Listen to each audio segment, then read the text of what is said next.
রেষারেষি করে ধর্মের প্রচার প্রসার, দেবতার প্রতি ভক্তি শ্রদ্ধা, অন্তরের অন্তরতম যিনি তাকে ভালোবাসা যায়।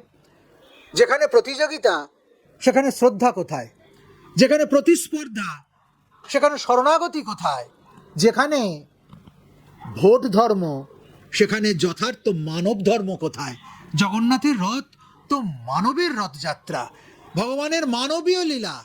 সেই মানবীয় লীলার নেপথ্যে যদি কোনো ভোটের অঙ্ক থাকে, যদি কোনো রাজনৈতিক অভিসন্ধি থাকে, কিংবা ভগবানের মূল পীঠকে অপমান করা, ছোট করা, তারই একটা রেপ্লিকা তৈরি করে সেখানে মানুষকে বিভ্রান্ত করে নিয়ে যাওয়া, এর যদি কোনো হীন ষড়যন্ত্র থাকে, তাহলে সেটা কিন্তু যথেষ্ট ন্যাক্কারজনক, ধিক্কারযোগ্য এবং নিশ্চিতভাবে এটার আমরা নিন্দা করি। বাংলা হান্টের আরো খবর দেখতে নজর রাখুন। বাংলা খবর মানেই বাংলা হান্ট।